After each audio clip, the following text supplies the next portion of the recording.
Hello exuberant viewers, and welcome back to the Bluebells Times. Our reporter is reporting live from the Wayne Street, New York. Let's check him. Welcome viewers, I am Elijah, from Bluebells Times, and today, we are delighted to share that our brave scientists, across the world, have united, and have procured the Sputnik vaccine. A vaccine that is destined to save our planet and smash through this pandemic.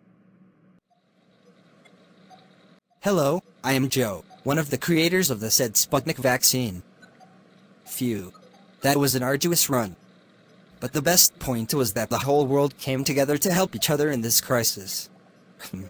This arises a question. Is the world so broken that it needs a pandemic to come together to research and innovate? Well, let us try to answer that in this vlog. Well, to kickstart your opinions, we have the space race of the late 1950s between the USA and the USSR. Correct. During this race, the world was entirely fragmented and worked for their own interests. Imagine how much we could have achieved if we were one. Instead of 20 years taken to put feet on the moon, it perhaps could have taken only 10. And now, we are on our journey to Mars, along with India's ISRO and USA's NASA. Yes, really, but past is just past.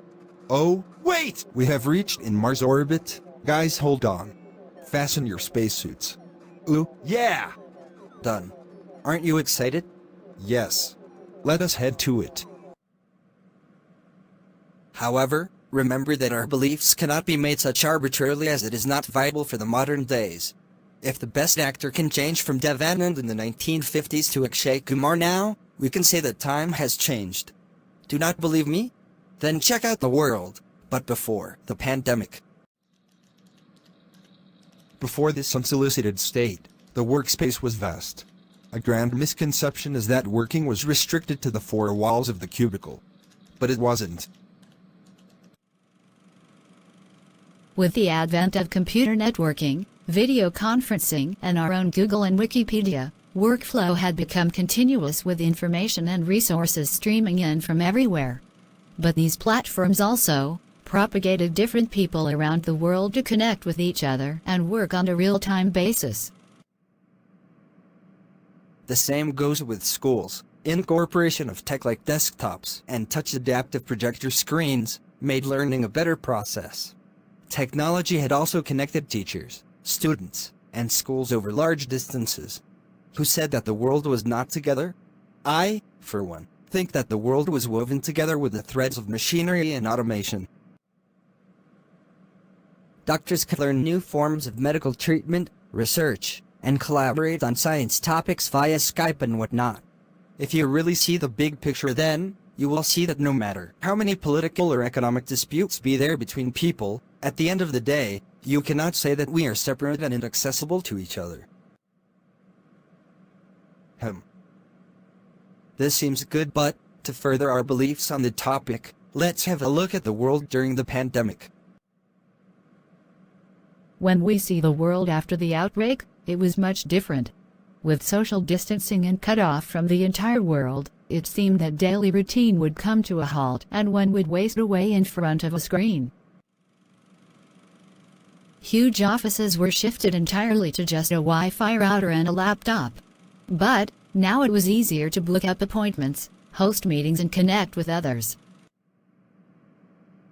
Education too was shifted to a screen, a first-time experience for many.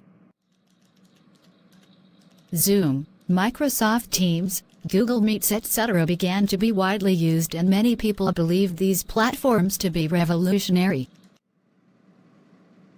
So, looks like technology saves us again. It bridged distances and brought new experiences. Could you ever think that students will be studying through a laptop or a mobile device? Or what about attending celebrations and other events from your own homes? Just look around you right now.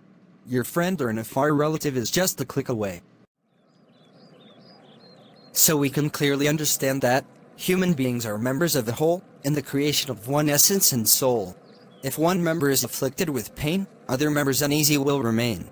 If you have no sympathy for human pain, the name of human you cannot retain. Greatly said by Bonnie Adam. Really, more than ever, we must all stand together in solidarity as a global community and prepare, prevent, detect, and respond to protect our most vulnerable citizens now and into the future. So, now we see that during this pandemic, technology has been able to connect people all across this globe.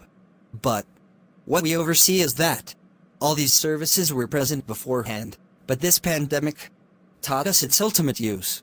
So, I will conclude that humans are social animals who learn from their past mistakes, and therefore, we don't need a pandemic to come together via research and technology. Well, lads, I will see you in the next one. Thanks, and see you later.